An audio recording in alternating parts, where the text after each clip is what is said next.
जय हिंद, जोहार झारखंड। मैं शमशाद आलम। आज जिस मुद्दे पे बात करने वाले हैं वो मुद्दा है गोमिया विधानसभा के पूर्व प्रत्याशी पूजा महतो, जो जेएलकेएम के टिकट से चुनाव लड़ी थी।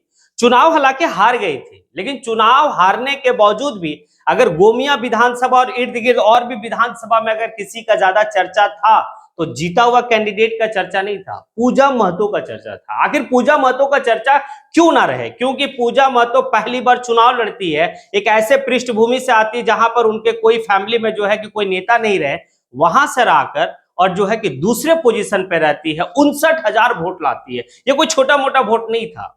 अब चर्चा तो रहा, लेकिन जब चुनाव हारी तो वो खामोश जो है कि अपने घर में नहीं बैठी, अपने विधानसभा क्षेत्र में आने की भ्रमण करते रही, जहां पर लोगों का सुख दुख को बांटी।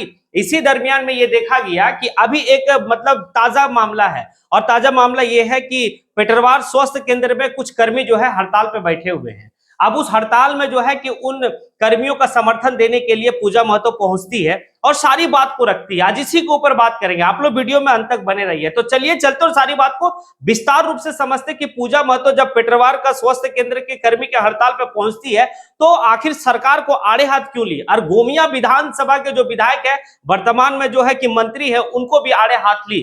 चलिए अभी थोड़ा सा समझते हैं। देखिए, दरअसल बात यह है कि एक आउटसोर्सिंग कंपनी है जिसका नाम है rider service private limited company. उस कंपनी के द्वारा जो है कि कुछ कर्मी लोग वहां पे काम कर रहे हैं, और वो कर्मी लोग को पिछले 7 महीना से पेमेंट नहीं दिया गया है। अब इस बात को लेकर जितने भी कर्मी हैं वो सभी लोग जो है कि धरने पे बैठे हुए हैं। अब समझिएगा, सिर्फ पेटरवार का मामला नहीं है, ये पूरे माने कि बोकारो जिला का मामला। बोकारो जिला में 9 स्वास्थ्य केंद्र में जो है कि ऐसे करके सब धरना पे बैठे हुए हैं। अब धरना पे जो बैठे हुए हैं तो यहाँ पे ये देखा गया कि पूजा महतो आती है, और आने के बाद जब उनकी समस्या को सुनती है तो वहां पे जो बैठे हुए हड़ताल पे जो स्वास्थ्य कर्मी है वो कहते हैं कि सिर्फ कंपनी के द्वारा आश्वासन दिया जा रहा है, पेमेंट नहीं दिया जा रहा। तो पूजा महतो कहती है कि कभी आप सुने हैं कि कोई विधायक का पेमेंट आने की नहीं मिला है या बकाया है? ऐसा नहीं सुने होंगे। तो विधायकों का पेमेंट तो जो है कि टाइम पे चाहिए, लेकिन भाई कर्मी का पेमेंट जो है कि आप डीले रखेंगे। अब एक बात बताइए, सिर्फ आप आश्वासन आश्वासन आश्वासन देकर क्या उनका पेट भरेगा? अब एक बात और सोचने वाली बात है कि होली जैसा त्योहार में भी जो है कि उनको पेमेंट नहीं दिया गया। होली जो है ये खुशियों का त्योहार है, झारखंड में धूमधाम से खेला जाता है, उसके बावजूद भी वो कर्मी लोग जो है कि उनको पेमेंट नहीं मिला, और वो पिछले 18 तारीख से हड़ताल पे बैठे हुए हैं, 18 मार्च से। अब पूजा महतो कहती है इस बात को कि छोड़ दीजिए, राजनीति छोड़ दीजिए, लेकिन यहां पर जो है कि मैं खुद पूजा महतो, उसके बाद जो विधायक और जो मंत्री है योगेंद्र महतो, और दूसरा जो है कि आजसू के जो मतलब चुनाव लड़े थे पूर्व विधायक यानी कि लंबोदर महतो, आइए सब मिलकर जो है कि इनकी लड़ाई को लड़ते और इनको हक दिलाते हैं। लेकिन पता यह चलता है कि वर्तमान सरकार में मंत्री योगेंद्र प्रसाद महतो, जो गोमिया विधानसभा से चुनाव जीतकर गए हैं और इस सरकार में मंत्री हैं, उनका कोई, वो तो छोड़ दीजिए, वो तो सत्र में है, लेकिन उनका कोई भी अपना जो है कि नेता वहां पर आके उन कर्मियों का सूद लेने के लिए आया है।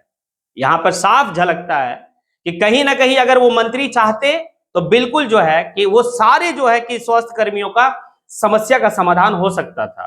पूजा महतो कहती है कि आप लोग 9 जगह पर आने की आप बटे हुए हैं, आप ऐसा कीजिए, अगर इस सरकार को अगर उनकी कान तक आपकी आवाज जानी चाहिए, क्योंकि जितने दिन से ये लोग हड़ताल पे बैठे हैं कोई भी अधिकारी या कोई भी नेता उनसे मिलने नहीं आया है, उनका सूद लेने नहीं आया है। सरकार के पास आने की उनकी कान तक आवाज नहीं जा रही है, जा रही है, सरकार अनदेखा कर रही है, क्योंकि टुकड़े टुकड़ों में बटा हुआ है। जयराम महतो इस मुद्दा को लेकर जो है कि सदन में बात भी रखा, लेकिन जो टुकड़ों टुकड़ों में ये लोग बटा हुआ कि भाई कुछ पेटरवार में है तो कुछ गोमिया में है तो कुछ जो है कि चास में है। तो ऐसे कंडीशन में जो है कि जो 9 जगह टुकड़ा टुकड़ा में बैठ के जो धरना में बैठे हुए हैं वो सभी एक जगह अगर हो जाए तो शायद सरकार को नींद खुलेगी।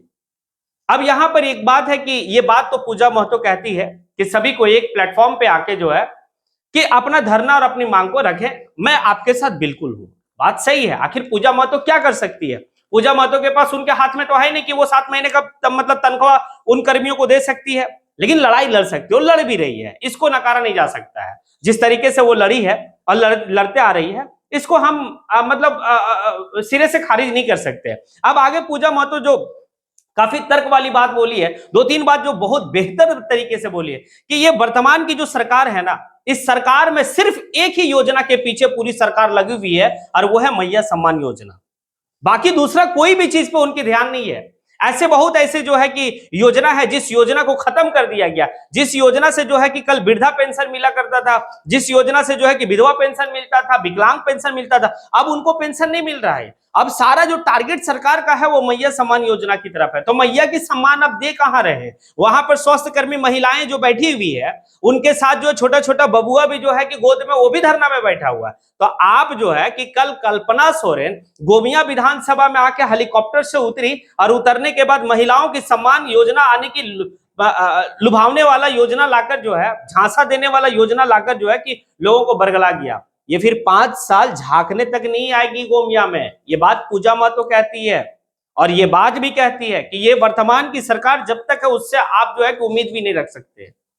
और ये भी कहती है पूजा महतो कि आप अपना वोट सिर्फ पैसा के लिए, चंद पैसा के लिए आप जो है कि बेच देते हैं और एक ऐसे नेता को आप चुनते हैं जो आपके सुख दुख की बात नहीं करता। ये बात तो काफी हद तक सही है।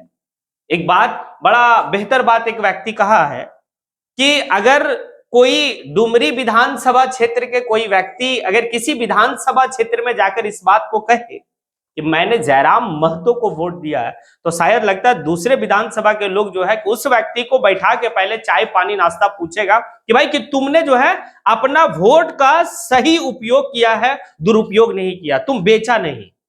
क्योंकि आज जो है कि पूरे झारखंड में अगर सबसे ज्यादा कोई मुद्दा उठा रहा है, चाहे वो अपने विधानसभा का हो या फिर कोई भी वर्ग का हो, तो वो जयराम है, जयराम महतो। तो ठीक तो बोल रही है पूजा महतो कि आप जैसे लोगों को चुनेंगे वो आपका वैसे ही होगा। अभी भी वक्त है, अभी भी समय है कि आने वाले वक्त में आप एक पढ़े लिखे, एक लड़ाकू, एक जुझारू नेता को चुनिए जो वहां पर जाके आप सदन में जो है कि आपकी बात को रख सके, और सदन में जो है जाए तो कम ही वक्त मिले लेकिन स्टडी करके जाए, और जाने के बाद बात इतनी बारीकी से रखे कि सरकार सुनने पे मजबूर हो और सरकार उस बात पे अमल करने के लिए मजबूर हो। तो ये बात तो काफी तर्क वाली बात कही है पूजा महतो, इसको नकारा नहीं जा सकता है कि भाई आप तो है कि बेच देते हैं अपने वोट को चंद पैसों के वजह से। और ये बात जयराम महतो अपनी कई ऐसे मंचों से, कई ऐसे सभाओं से इस बात को कहे हैं कि मुर्गा और दारू में जो है झारखंड का वोट बिकता है, क्योंकि हम झारखंडियों को इस लायक बना दिया ये नेता। और वाकई में अपने चुनाव में जयराम महतो साफ लफ्ज में कहे थे कि जिसको पैसा का लोभ लालच होगा वो हमें वोट मत देना। और वाकई में डुमरी का विधानसभा का जो जनता है, वोटर है, वो एक रियल जो है कि नेता चुना है, रियल एक लीडर चुनकर जो है कि सदन में भेजा है। अब एक बात आप लोगों से है कि पूजा महतो जिस तरीके से अपने क्षेत्र में या फिर अपने विधानसभा में जिस तरीके से हर लोगों के लिए कार्य कर रही है, क्या आने वाला वक्त में जब विधानसभा का चुनाव होगा गोमिया में तो क्या पूजा महतो सीट निकाल पाएगी? अभी एक और जो है कि मामला वहां पर ये देखा जा रहा है गोमिया विधानसभा में, क्योंकि हाईकोर्ट वर्तमान के वहां के विधायक योगेंद्र प्रसाद महतो को जो है कि 6 सप्ताह का समय दिया है, मतलब उसमें जो है नोटिस भेजा है कि आप 6 सप्ताह में जवाब दें। ये हलचलें भी चल रही है कि हो सकता है कि गोमिया में उपचुनाव हो और योगेंद्र प्रसाद महतो का सदस्यता जा सकती है। ये कयास लगाया जा रहा है, ये कंफर्मेशन नहीं है। और अगर इस तरह का होता है तो क्या लगता है आप लोगों को पूजा महतो की स्थिति कहां होगी? क्या पूजा महतो सीट निकालेगी? क्या जयराम महतो सदन में 2 होंगे? अब जो अभी जेएलकेएम पार्टी से एक विधायक सदन में पहुंच रहे, क्या अगर गोमिया विधानसभा उपचुनाव होता है तो क्या वहां पर 2 अब जो है कि जाएंगे? अगर आप लोगों को ये लगता है और वाकई में आपको अगर ये भी लगता है कि पूजा महतो झारखंड की पहली ऐसी नेत्री या पहली ऐसी आने की लड़की जो जिनकी पृष्ठभूमि, राजनीति पृष्ठभूमि को अगर खंगाल के देखा जाए तो उनके कोई भी दूर दूर तक कोई उनके फैमिली से मतलब नेता नहीं रहे, उसके बावजूद वो यहां तक पहुंची है, क्या ये झारखंड के इतिहास में पहली बार इस तरीके से हुआ या फिर और कुछ है? अगर आप लोगों को मेरी बात समझ में आया हो या फिर आप लोगों को लगता है कि मैंने जो कहा वो सही कहा, तो फिर आप कमेंट बॉक्स में आके कमेंट जरूर करें। इसी के साथ मैं अपनी बात को यहीं पे समेटता हूं। जय हिंद।